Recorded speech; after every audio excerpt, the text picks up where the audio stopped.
வணக்கம். இன்றைக்கி நம்ம பார்க்க போகிற சமையல் என்னென்னு பார்த்திங்கன்னா, ஒரு குழம்பு ரெசிபி தான். அதுவும் வாழைக்காய் கோலா உருண்டை குழம்பு எப்படி செய்யலாங்கிறத பார்க்கலாம். நல்லா டேஸ்ட்டாக இருக்கும். இட்லி, தோசை, சாதம் எல்லாத்துக்கும் அருமையாக இருக்கும். வாங்க அதை எப்படி செய்யலாங்கிறத பார்க்கலாம். இப்போ குக்கரில் பார்த்திங்கன்னா வாழைக்காய் எடுத்துருக்கேன். மீடியம் சைஸாக 2 வாழைக்காய் எடுத்து நல்லா தண்ணி உப்பு சேர்த்துட்டு நல்லா ஒரு 3 இல்லை ஒரு 4 விசில் வேக விட்டு எடுத்துருக்கேன். வாழைக்காயை பொறுத்து விசில் வந்து மாறுபடும். நல்ல ஃப்ரெஷ்ஷான நல்ல காயாக இருந்துச்சுன்னா உங்களுக்கு வேகிறதுக்கு டைம் ஆகும். கொஞ்சம் பழுக்கிற அந்த மாதிரி ஸ்டேஜில் இருந்துச்சுன்னா சீக்கிரமாகவே வெந்துடும். அதனால் வாழைக்காயை பொறுத்து நீங்கள் விசில் கூடவோ குறைச்சி வச்சுக்கோங்க. இப்போ நல்லா வெந்துருச்சு. இது வந்து தோலெல்லாம் எடுத்துகிட்டு பார்க்கலாம். இப்போ வாழைக்காய் வந்து நல்லா தோலெல்லாம் உரிச்சிட்டு எடுத்து வச்சுருக்கேன். இப்போ வந்து நல்லா மசிச்சு விட்டுக்கலாம். இந்த அளவுக்கு வாழைக்காய் வந்து நல்லா மசிஞ்சு வரணும். அப்போ தான் உங்களுக்கு உருண்டை பிடிக்கிறதுக்கு கரெக்டாக வரும். அரைகுறையாக வேகாமல் இருந்துச்சுன்னா அங்கங்கே கட்டி கட்டியாக இருக்கும். குக்கரில் வச்சிங்கன்னா உங்களுக்கு சீக்கிரமாகவே வேலை முடிஞ்சிடும். இது வந்து கரெக்டான பதத்தில் இருக்குது. நான் வந்து விசில் விட்டதும் ஒரு 10 நிமிஷத்தில் எடுத்துகிட்டே ரொம்பவும் அந்த சூட்டிலே இருந்துச்சுனாலும் குழஞ்சி போகும். பாருங்கள், நல்லா மசிச்சாச்சு.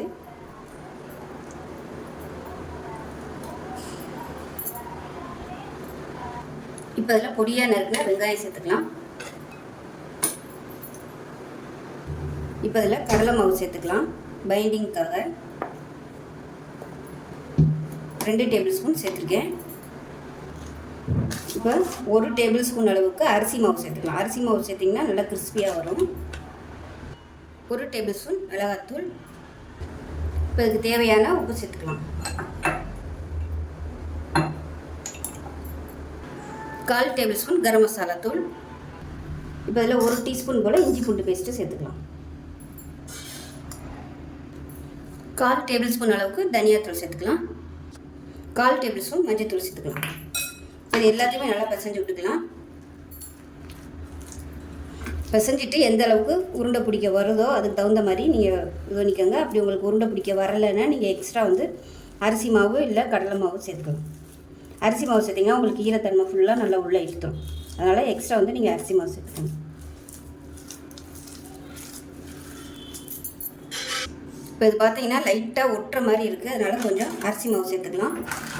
கடலை மாவு வந்து சேர்க்க வேணாம். கடலை மாவு சேர்த்திங்கன்னா உங்களுக்கு அந்த பிசு தன்மை வந்து அதிகமாகிட்டே வரும். அதனால் நீங்கள் வந்து அரிசி மாவு சேர்த்திங்கன்னா தான் உங்களுக்கு நல்லா கிறிஸ்பியாகவும் வரும். அந்த ஈரத்தை வந்து நல்லா இழுத்துக்கணும். பிசுன்னு வராது.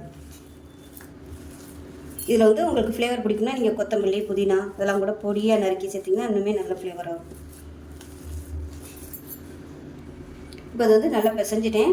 கையில் வந்து லைட்டாக எண்ணெய் தடவிக்கோங்க. எண்ணெய் தடவிட்டு உங்களுக்கு பிடிச்சிங்கன்னா தான் ஒட்டாது. இல்லைன்னா கையில் வந்து ஒட்டிக்கிறோம் எல்லா சைடும். இப்போ பாருங்கள், கரெக்டாக உருண்டை பிடிக்க வருது பாருங்கள்.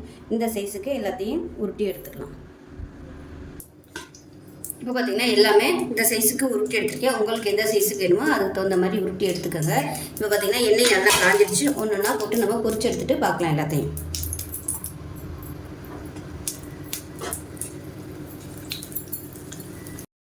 இப்போ பாருங்கள், எல்லா உருண்டையுமே எண்ணெயில் போட்டு பொரிச்சு எடுத்தாச்சு. இந்த அளவுக்கு நல்லா மொறுப்பாக பொரிச்சு எடுத்துக்கோங்க. இப்போ ஒரு கடாயை வச்சுருக்கேன். இப்போ நம்ம வந்து பொரிச்ச எண்ணெய் வந்து கொஞ்சம் இருக்குது. அந்த எண்ணெயவே நம்ம அதில் சேர்த்துக்கலாம். எண்ணெய் நல்லா சூடாகிடுச்சு. ஒரு சின்ன துண்டு பட்டை, 1 டீஸ்பூன் சோம்பு, கொஞ்சமாக கல்பாசி, 2 கிராம்பு சேர்த்துக்கலாம். இது கூடவே கருவேப்பிலை சேர்த்துக்கலாம். இப்போ 1 கப் அளவுக்கு பொடியாக நறுக்குன வெங்காயம் சேர்த்துக்கலாம். இப்போ வெங்காயம் நல்லா வதங்கிடுச்சு. 1 டீஸ்பூன் போல் இஞ்சி பூண்டு பேஸ்ட் சேர்த்துக்கலாம்.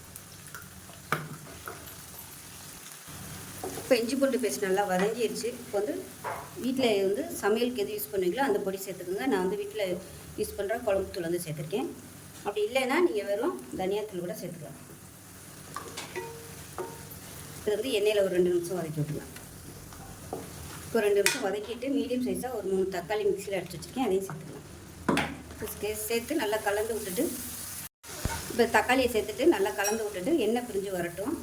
பக்கத்தில் தண்ணி சூடு பண்ணி வச்சுக்கோங்க. அது நல்லா எண்ணெய் பிரிஞ்சு வந்ததுக்கப்புறமா நம்ம சுடு தண்ணி சேர்த்துக்கலாம். இப்போ பாருங்கள், நல்லா அப்படியே எண்ணெய் பிரிஞ்சு வந்துடுச்சு. இந்த ஸ்டேஜில் தண்ணி சேர்த்துக்கலாம். தண்ணி வந்து நல்லா கொதிக்கிற தண்ணியாக சேர்த்துக்கோங்க. அவ்வளோதான். இது வந்து நல்லா கலந்து விட்டுட்டு நம்ம வறுத்து வச்சுருக்க இந்த உருண்டையும் இதோட சேர்த்துடலாம். இப்போ வந்து கொஞ்சம் கொதிக்க ஆரம்பிக்கட்டும். இப்போ உப்பு தேவையான அளவுக்கு சேர்த்துக்கலாம். நான் வந்து கல் உப்பு தான் சேர்த்துருக்கேன். இப்போ நல்லா கொதிக்க ஆரம்பிச்சிருச்சு. இப்போ நம்ம வறுத்து வச்சுருக்க இந்த வாழைக்காய் உருண்டையும் இதோட சேர்த்துக்கலாம்.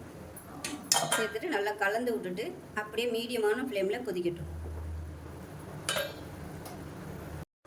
இப்போ பாருங்கள் நல்லா கொதிச்சிருச்சு, குழம்புமே நல்லா திக்னஸ் ஆகிடுச்சு பாருங்க, அப்படியே எண்ணெயெல்லாம் வெளியே வர ஆரம்பிச்சிருச்சு. இந்த ஸ்டேஜில் அமர்த்திடலாம். விருப்பம் இருந்தால் புதினா கொத்தமல்லி போட்டு அமர்த்திடுங்க. சூப்பரான வாழைக்காய் கோலா உருண்டை குழம்பு ரெடி ஆயிடுச்சு. இது வந்து சாதத்துக்கு ஊற்றி சாப்பிட்றது தான் நான் வந்து இன்றைக்கி வச்சுருக்கேன்.